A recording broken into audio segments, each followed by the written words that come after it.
ओम शांति। आज के भगवद गीता क्लास में संडे को जो श्लोक टेस्ट हुआ है उसके प्रश्नों का जवाब समझते हैं।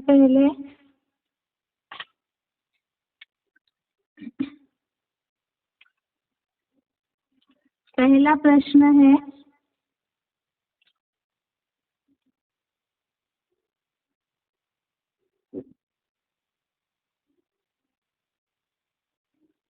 निम्नलिखित प्रश्नों के उत्तर एक या दो वाक्यों में बताएं। इसमें पहला प्रश्न है, कर्म रोकने वालों को मिथ्याचारी क्यों कहा है?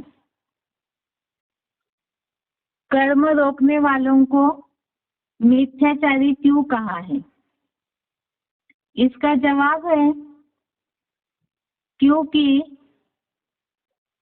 कर्मेंद्रियों से जो कर्म करते हैं उसे तो जबरन रोकते हैं, लेकिन मन से विषय भोगों को याद करते हैं, इसीलिए ही उन्हें मिथ्याचारी कहा है।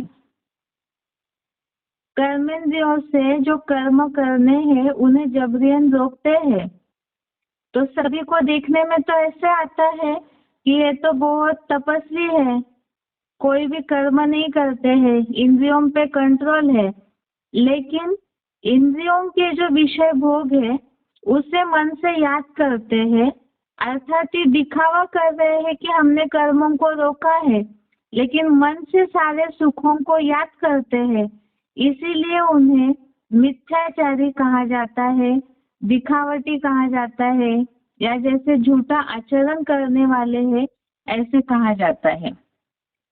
यह है श्लोक नंबर 3 का 6वां श्लोक, अध्याय 3 का 6 नंबर श्लोक।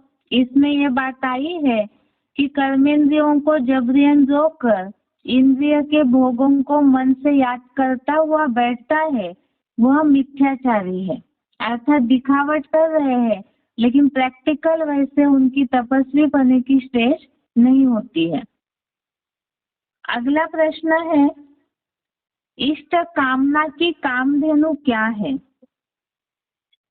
अगला प्रश्न है, इष्ट कामना की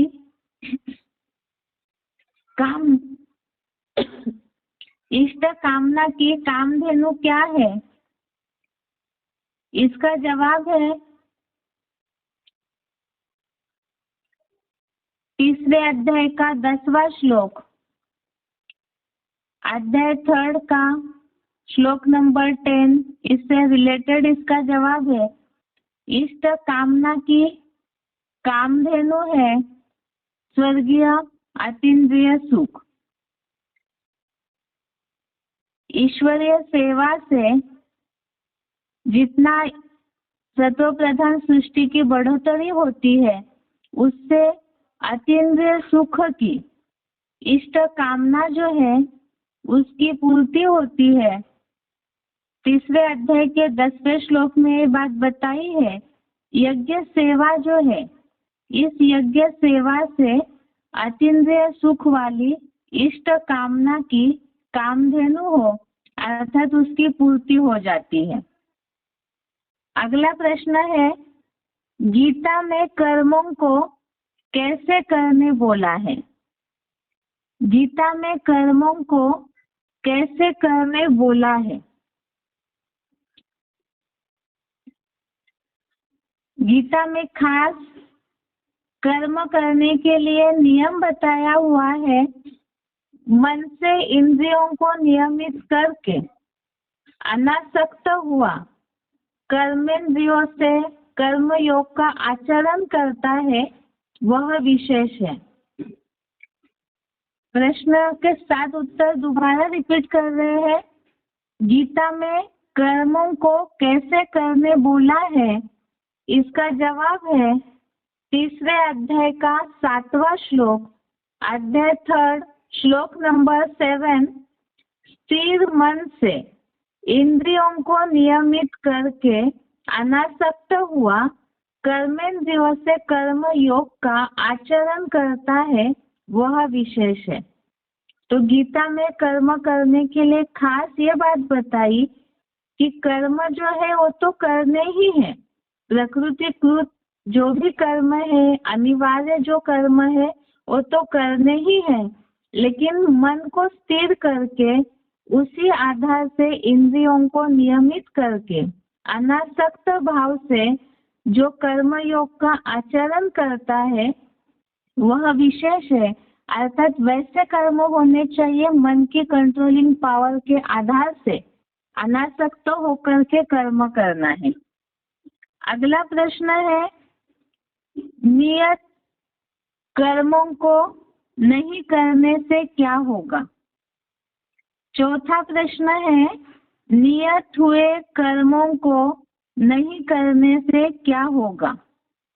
इसका जवाब है, नियत किए हुए कर्मों को नहीं करने से शरीर निर्वाह भी सिद्ध नहीं होगा।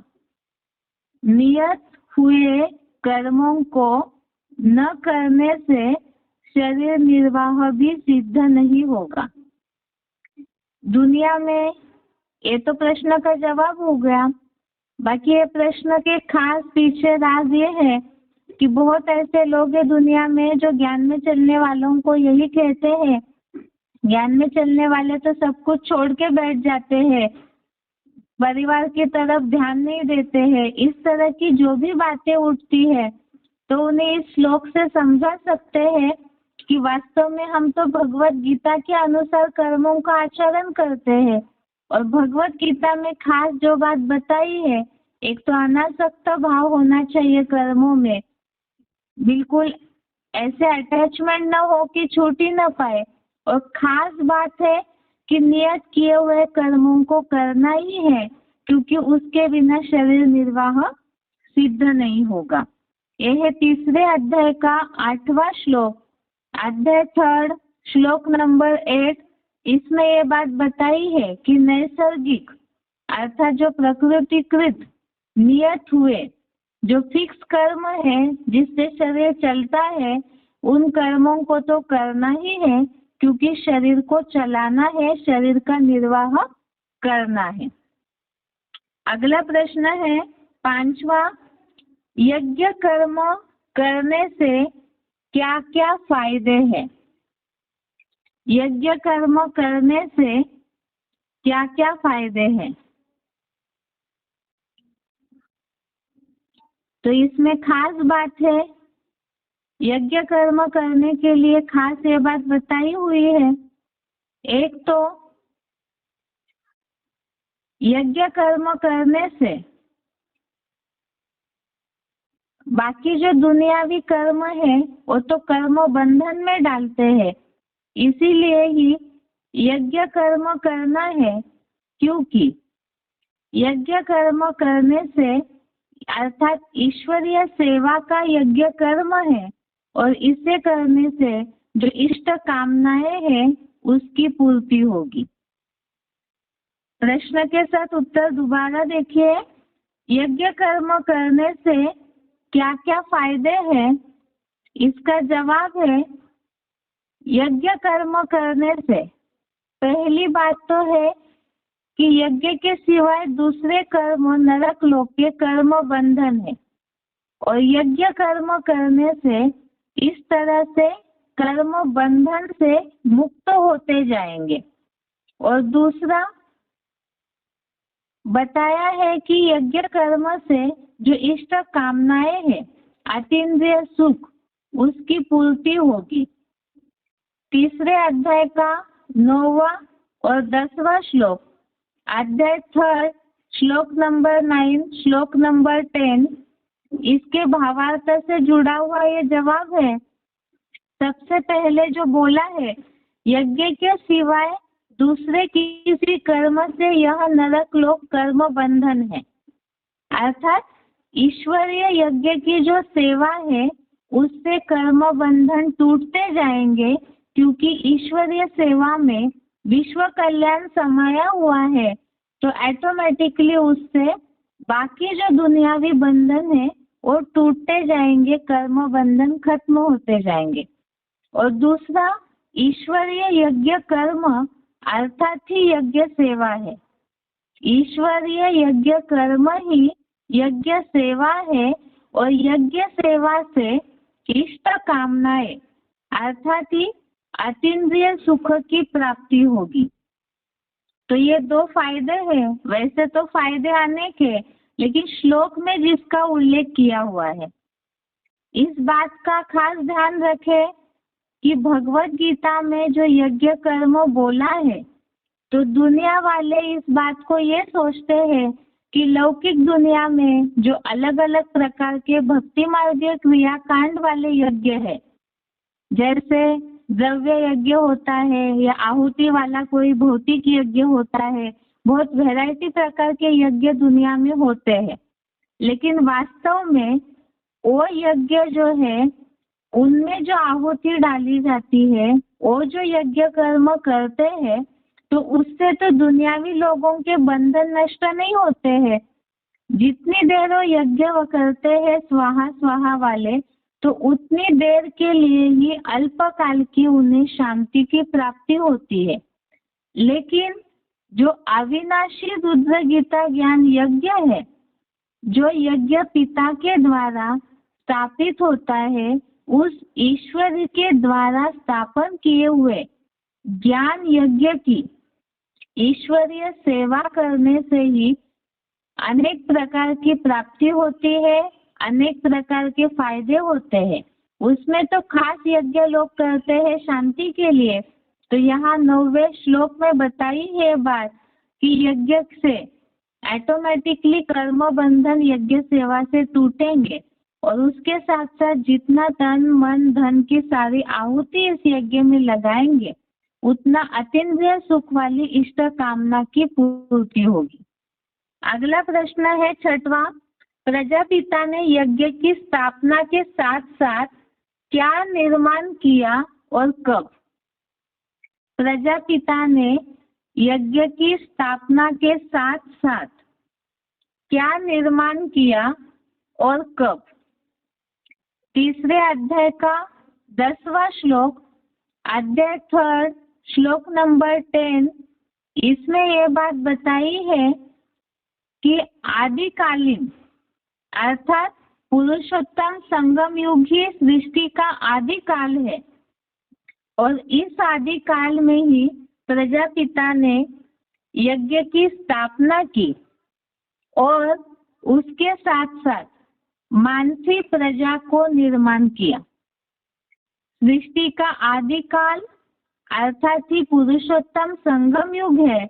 उस पुरुषोत्तम संगम युग में प्रजापति ने ईश्वरीय यज्ञ की स्थापना की और उस यज्ञ के साथ ही मानसी प्रजा अर्थात संकल्पों के द्वारा, ईश्वरीय ज्ञान के द्वारा मानसी सृष्टि की, मानसी प्रजा की निर्मित की।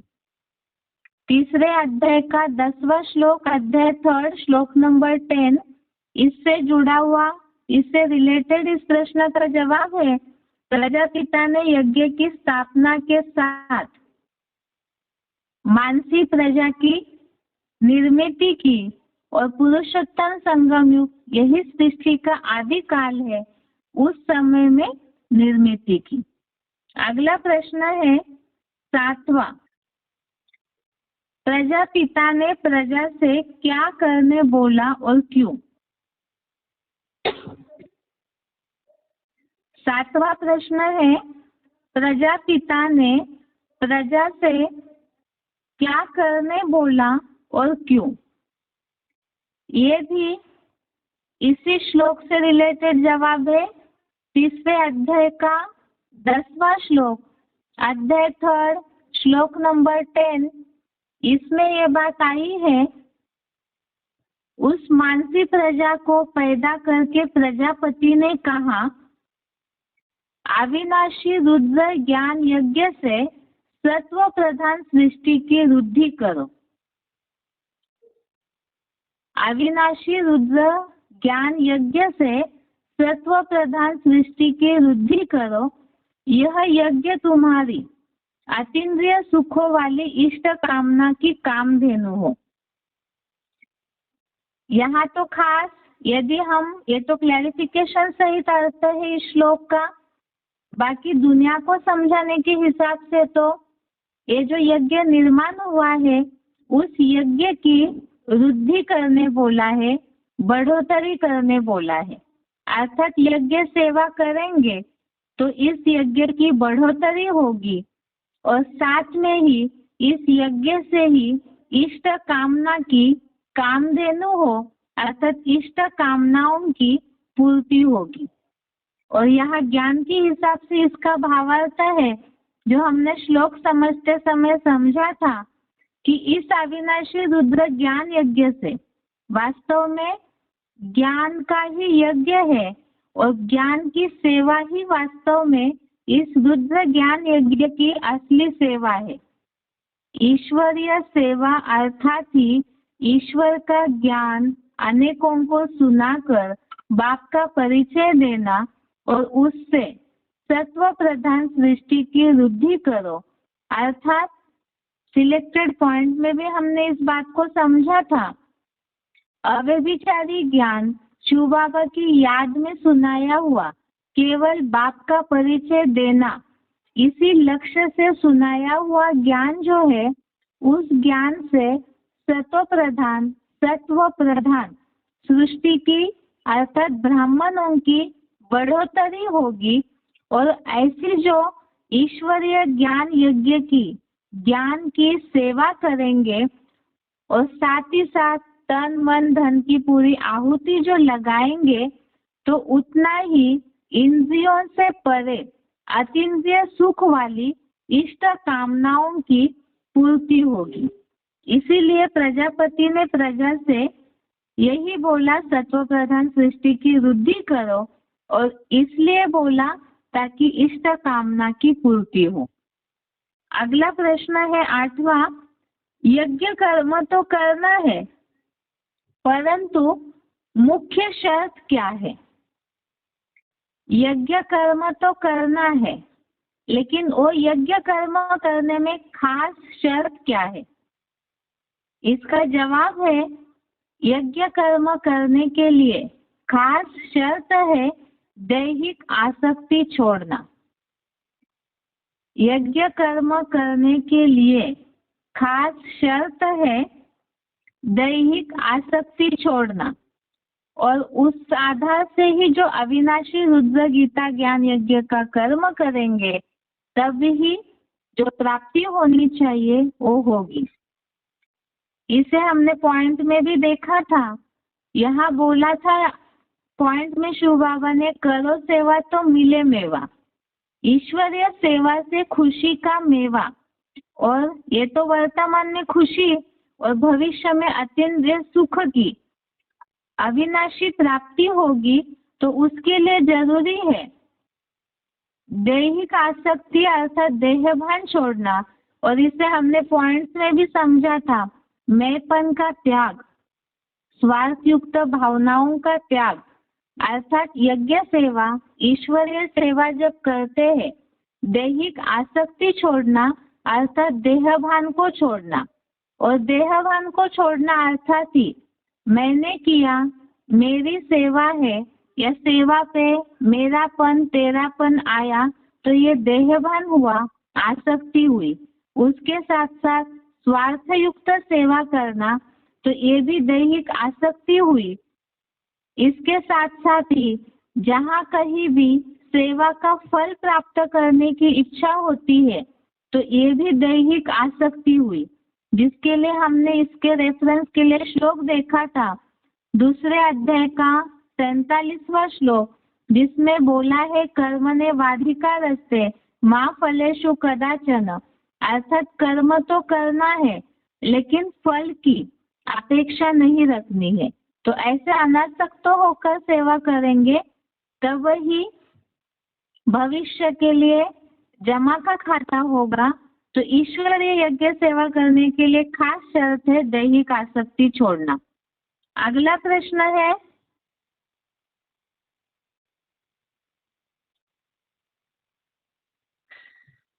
इससे अगला प्रश्न है 9वां प्रश्न है प्रकृति का कर्मों से खास क्या कनेक्शन है। प्रकृति का कर्मों से क्या खास कनेक्शन है।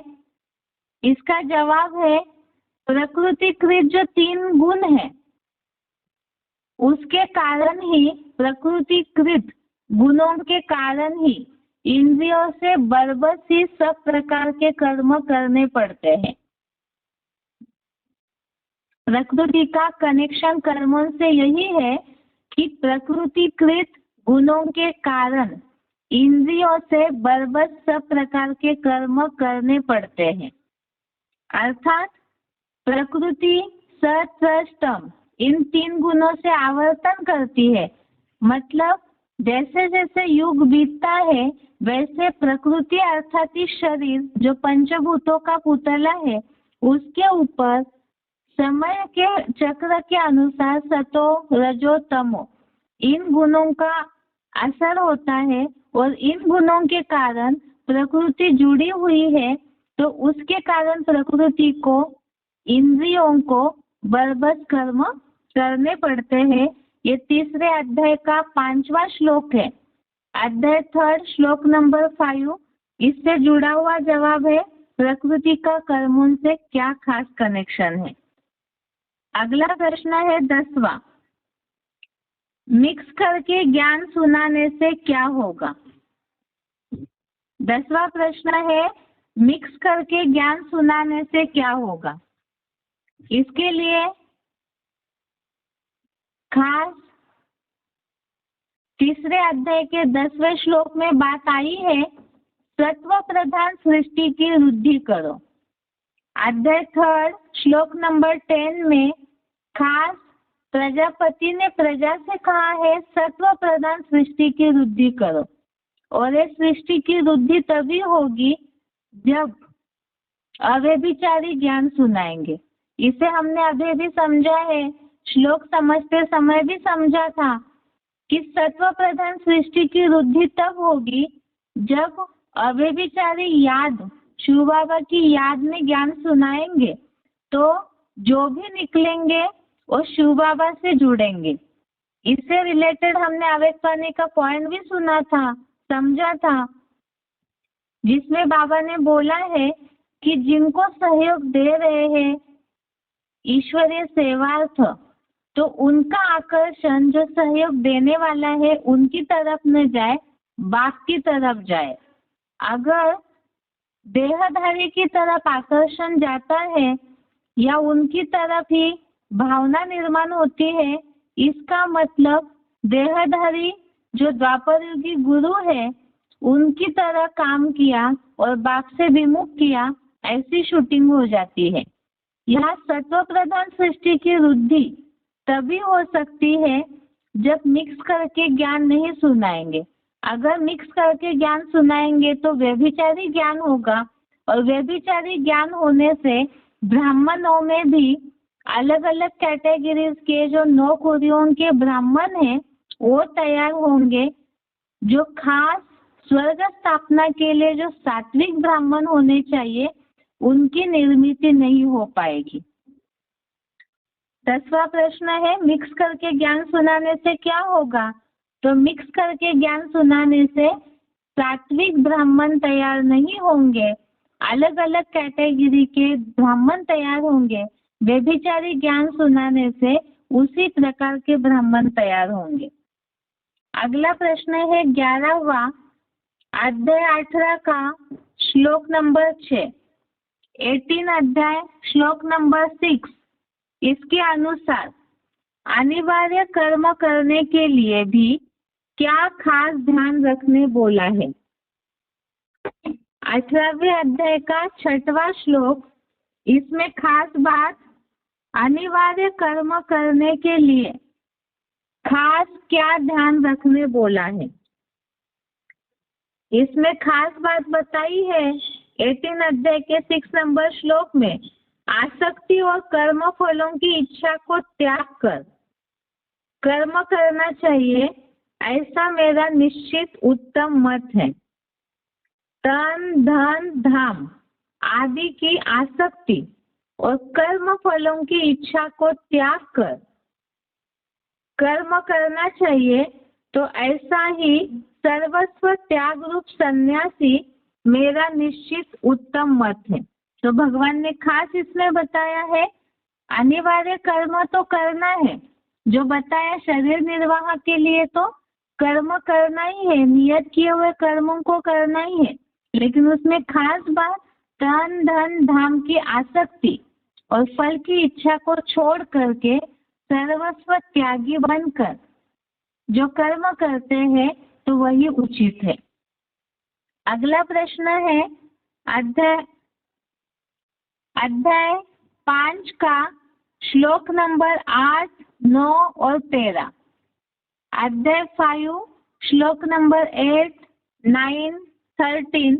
इस श्लोक के अनुसार कर्म करने वाला व्यक्ति सुखी कब रह सकता है? 5वें अध्याय का 8वां, 9वां और 13वां श्लोक, इसके अनुसार कर्म करने वाला व्यक्ति सुखी कब रह सकता है? इन श्लोकों में बात खास आई है, योगी जो है वो कर्मेंद्रिया नैसर्गिक कर्मों में, स्वाभाविक कर्मों में लगी हुई है, इसी अनुसार कर्म करते हैं, तो ऐसा जो मन से सब प्रकार के कर्मों को संपूर्ण त्याग करके जैसे कि कुछ भी नहीं करता है, ऐसा जो रहता है वो सुख पूर्वक रहता है।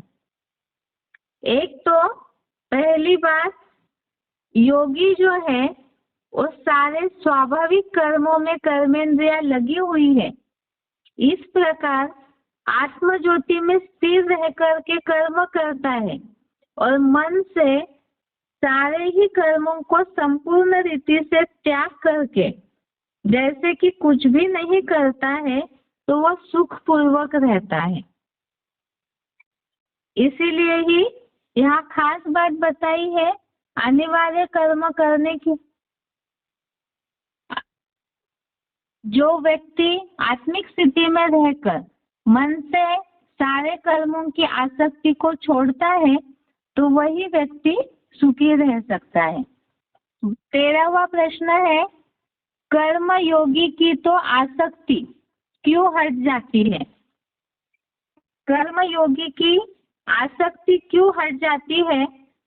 इसमें खास दूसरे अध्याय का 59 नंबर श्लोक, अध्याय 2 श्लोक नंबर 59, इसमें जो बात आई है विषया विनिवर्तन से, इस श्लोक के भावार्थ में बात आई है, राजयोगी की परमार्थ को देख करके आसक्ति हट जाती है। अर्थात मनुष्य जो है वो तो चंचल है, उन्हें कुछ ना कुछ सुख की अपेक्षा तो रहती है। तो जब अतीन्द्रिय सुख वाले ईश्वरीय सेवा के द्वारा अतीन्द्रिय सुख की प्राप्ति होती है परमार्थ के द्वारा, तो जब मन को ऐसा सुख मिल जाता है तो ऑटोमेटिकली दुनियावी जो भी सुख है उससे आसक्ति हट जाती है। कर्म करते करते जब योगी बन जाते हैं तो ऐसों को अतीन्द्रिय सुख की, मन में सुख शांति की जो अनुभूति होगी उसे देख करके कर्म योगी की बाकी की आसक्ति हट जाती है परमार्थ को देख करके। 14वां प्रश्न है, शारीरिक कष्टदायी त्याग कैसा त्याग है? शारीरिक कष्टदायी त्याग कैसा त्याग है? ये 18वें अध्याय का 7वां श्लोक, अध्याय 18 श्लोक नंबर 7, इससे रिलेटेड प्रश्न है। इसमें खास बताया है कि जो नैसर्गिक क्रियाएं हैं, खान पान, उत्सर्जन आदि, ऐसे जो अनिवार्य कर्म है, इसका जो परित्याग करते हैं ये अनुचित है, क्योंकि दैहिक आवेग के कर्मों का सर्वथा त्याग देह और आत्म पीड़ादायी कलयुगी तामसी त्याग कहलाता है। इस तरह से नैसर्गिक क्रियाओं को या जो दैहिक नेचुरल आवेग है उन कर्मों को त्यागने से देह को अर्थात शरीर को जो कष्ट होते हैं, पीड़ा होती है, ऐसा त्याग जो है वो तामसी त्याग बोला है। अध्याय 18 का श्लोक नंबर 7। अगला प्रश्न है 15वां। इस हफ्ते पढ़े हुए श्लोक के अनुसार कर्म सन्यासी न बनकर कर्म योगी बनना श्रेष्ठ क्यों है, गीता के अनुसार समझाए।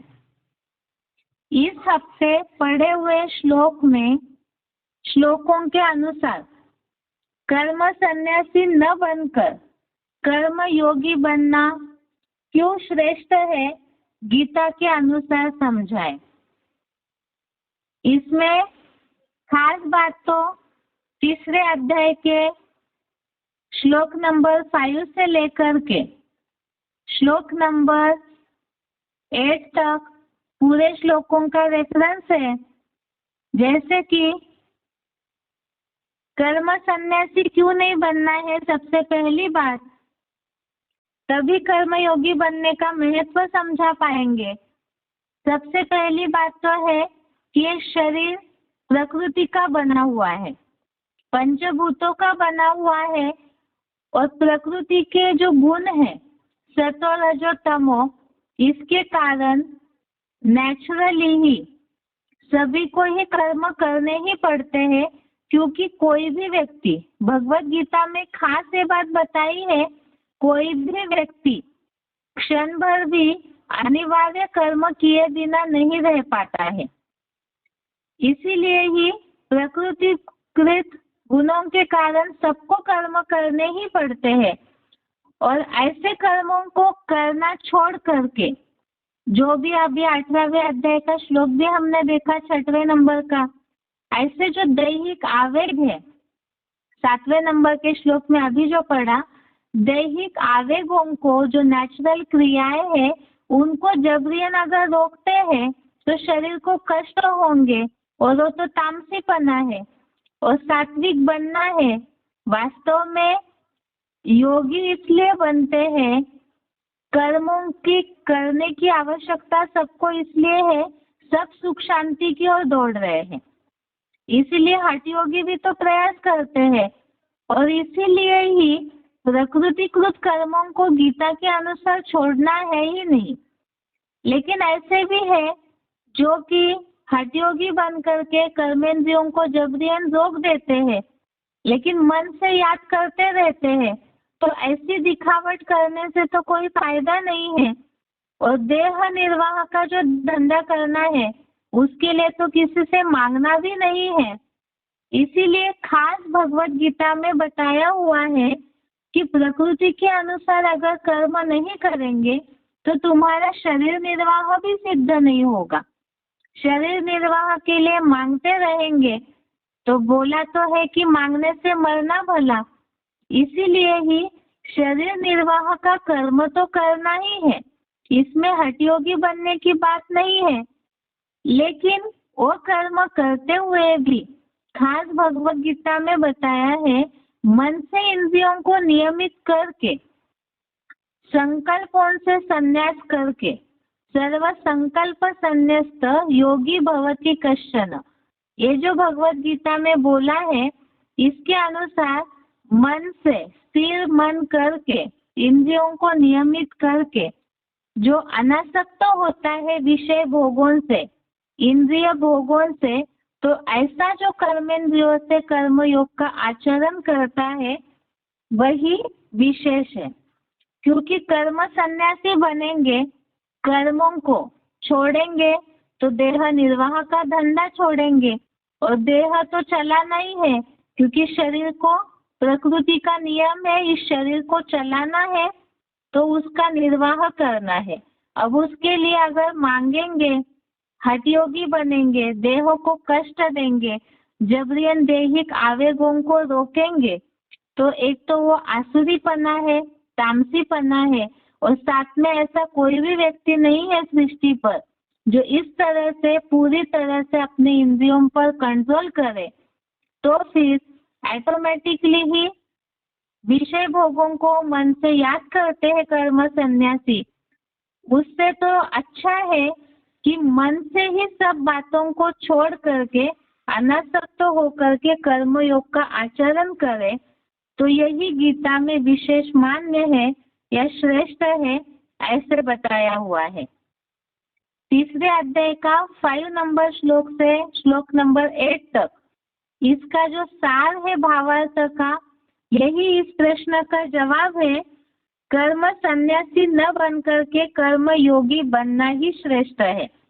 इसीलिए क्योंकि कर्म करते करते योग जितना करेंगे, कर्म करते हुए अनासक्त भाव से जो कर्म करेंगे, तो उसी से ही वास्तव में अतीन्द्रिय सुख की प्राप्ति की अनुभूति होगी।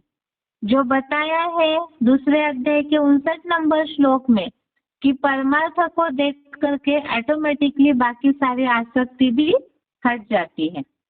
अगला प्रश्न है, निम्नलिखित श्लोक में आए हुए संस्कृत शब्दों का हिंदी में अर्थ, हिंदी शब्द बताएं। सबसे पहला है मुक्त संग। सबसे पहला है मुक्त संग।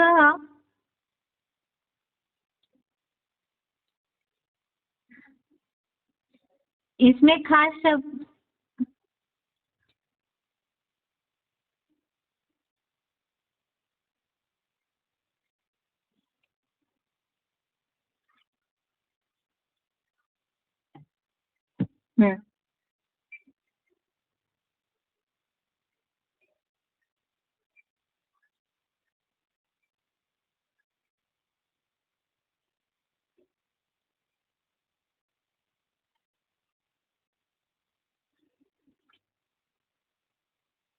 मुक्त संग अर्थात दैहिक आसक्ति छोड़कर।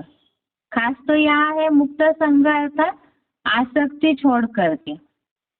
अगला है प्रसविष्यध्वम। प्रसविष्यध्वम ये शब्द आया है तीसरे नंबर के 10वें श्लोक में, अध्याय 3 का श्लोक नंबर 10। इसमें आया है वृद्धि करो। प्रसविष्यध्वम अर्थात वृद्धि करो। तो क्लैरिफिकेशन में तो हमने इस बात को देखा है, सत्व प्रधान सृष्टि की वृद्धि करो। मुक्त संग ये शब्द आया है तीसरे अध्याय के 9वें श्लोक में, अध्याय 3 का श्लोक नंबर 9 में। अगला है शब्द, अगला शब्द है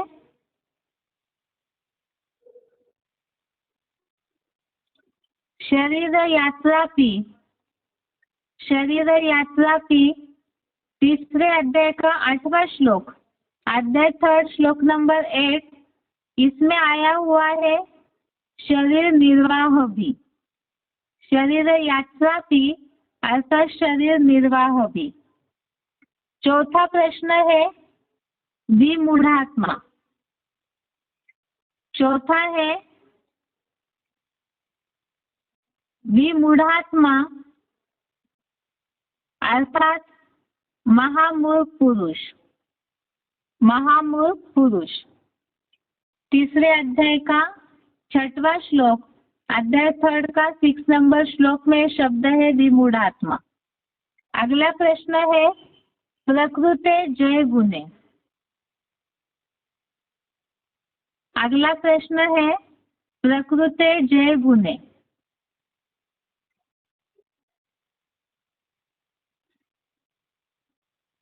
इसमें खास है प्रकृते जय गुणे अर्थात प्रकृतिकृत गुणों से।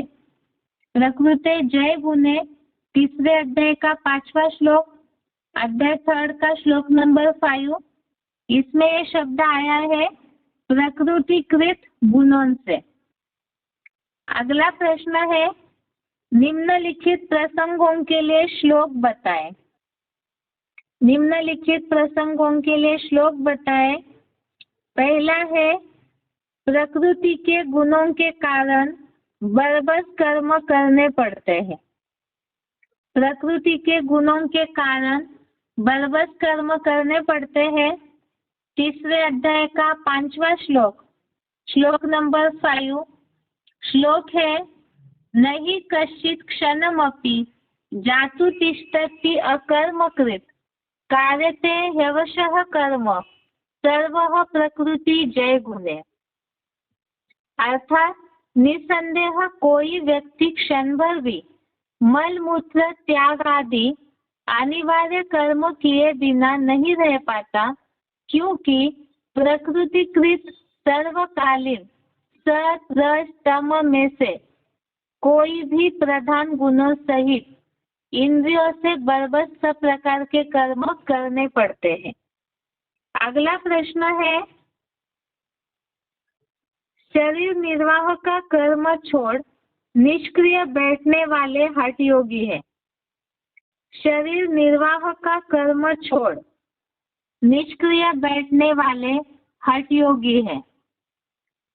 श्लोक नंबर 6, तीसरे अध्याय का श्लोक नंबर 6वां, कर्मेन्द्रियाणि संयम्य य आस्ते मनसा स्मरन् इंद्रियार्थान् विमूढ़ात्मा मिथ्याचारः स उच्यते। अर्थात जो महामूर्ख पुरुष अनेक जन्मों से ही प्रबल बनी कर्मेंद्रियों को जबरियन रोककर हर प्रकार की इंद्रिय सहयोग बिना इंद्रिय के भोगों को मन से याद करता हुआ देह निर्वाह का धंधा छोड़ निष्क्रिय हुआ बैठता है, वह मिथ्याचारी कहा जाता है।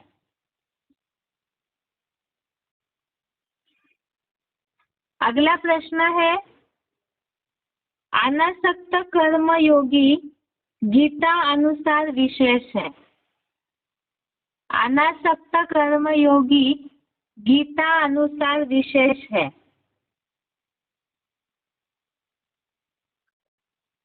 तीसरे अध्याय का 7वां श्लोक, अध्याय 3, श्लोक नंबर 7, यह तु इंद्रियाणि मनसा नियम्यारभते अर्जुन कर्मेन्द्रिये कर्मयोगम असक्तः स विशिष्यते। अर्थ है, हे अर्जुन, परंतु जो स्थिर मन से इंद्रिय नियमित करके अनासक्त हुआ कर्मेंद्रियों से कर्म योग का आचरण करता है, वह विशेष मान्य है। चौथा प्रश्न है, शरीर निर्वाह के लिए लौकिक धंधा कर सकते हैं। शरीर निर्वाह के लिए लौकिक धंधा कर सकते हैं। तीसरे अध्याय का 8वां श्लोक, अध्याय 3, श्लोक नंबर 8, नियतम कुरु कर्म त्वं कर्म जायो हि अकर्मणः शरीर यात्रा पीछते न प्रसिद्धेत अकर्मणः। अर्थात तू नैसर्गिक नियत कर्मों को कर, कर्म न करने से कर्म करना ही श्रेष्ठ है, और दैनिक कर्म से रहित तेरा शरीर निर्वाह भी सिद्ध नहीं होगा। 5वां प्रश्न है, सब धंधों में है नुकसान सिवाय एक ईश्वरीय धंधे के। सब धंधों में है नुकसान सिवाय एक ईश्वरीय धंधे के। तीसरे अध्याय का 9वां श्लोक, अध्याय 3, श्लोक नंबर 9, श्लोक है, यज्ञार्थात् कर्मण्योऽत्र लोकोऽयं कर्म बन्धनः तदर्थं कर्म कौन्तेय मुक्त संगः समाचर।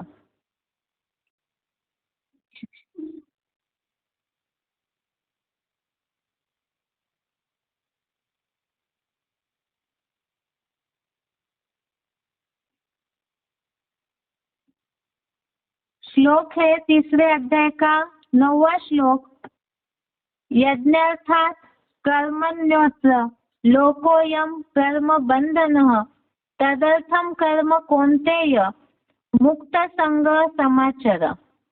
अर्थात रुद्र यज्ञ के सिवाय दूसरे किसी कर्म से यह नरक लोक कर्म बंधन है। हे अर्जुन, दैहिक आसक्ति छोड़ उस अविनाशी रुद्र ज्ञान यज्ञ अर्थ कर्म कर।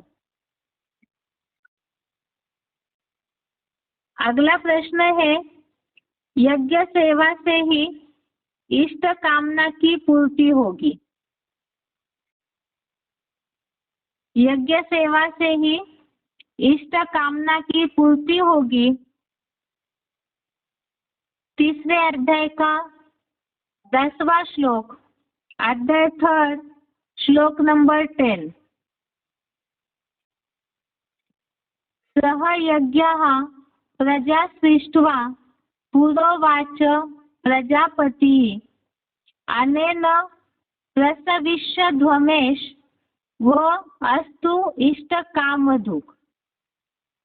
अर्थात आदिकालीन पुरुषोत्तम संगम युगी शूटिंग में यज्ञ सहित मानसी प्रजा पैदा करके प्रजापति ने कहा, इस अविनाशी रुद्र ज्ञान यज्ञ से सत्व प्रधान सृष्टि की वृद्धि करो। यह यज्ञ तुम्हारी स्वर्गीय अतीन्द्रिय सुखों वाली इष्ट कामना की कामधेनु हो। इस तरह से ये रविवार को जो प्रश्न हुए हैं उसका जवाब है। इसमें खास जो नई गीता है उसमें शायद देखा होगा सभी ने कि अलग अलग हेडिंग के अनुसार श्लोकों का विभाजन दिया हुआ है।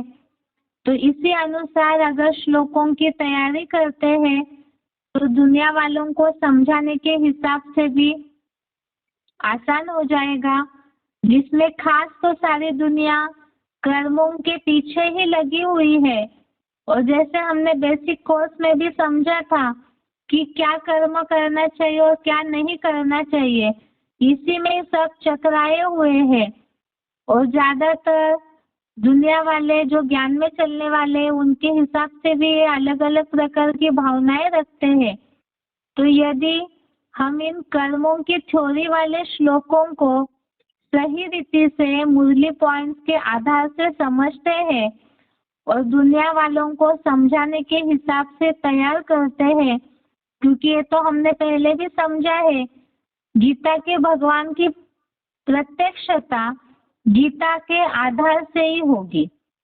और जैसे कि 10वें श्लोक में खास ये बात बताई है, प्रजापति ने खास मानसी प्रजा से कहा, सत्व प्रधान सृष्टि की वृद्धि करो, बढ़ोतरी करो।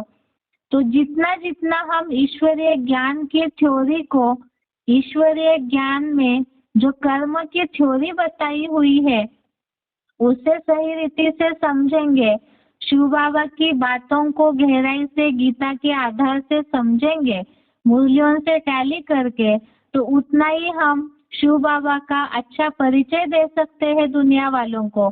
और जितना अच्छा परिचय देंगे, 10वां श्लोक जो है इस अध्याय का वो खास तो पुरुषार्थी जीवन के लिए ही है, जिससे कि जितना जितना ईश्वरीय सेवा, खास तो ज्ञान सुनाना, शिव बाबा का परिचय देना, यही मूलतः ईश्वरीय सेवा है गीता के आधार से। और जितना इस आधार से इस यज्ञ की बढ़ोतरी करने में मददगार बनेंगे तो उतना ही अतीन्द्रिय सुख की जो प्राप्ति है उसकी अनुभूति होती जाएगी। इस तरह से तीसरे अध्याय का अभी तक के जो श्लोक है उसके प्रश्न और उसके जवाब आज हमने समझे हैं। इसके साथ साथ ही आज का गीता क्लास पूरा करते हैं। अगला श्लोक जो है 11वां वो कल देखेंगे। और उसके साथ साथ ही आगे का जो बेसिक कोर्स है उसे देखते हैं। ओम शांति।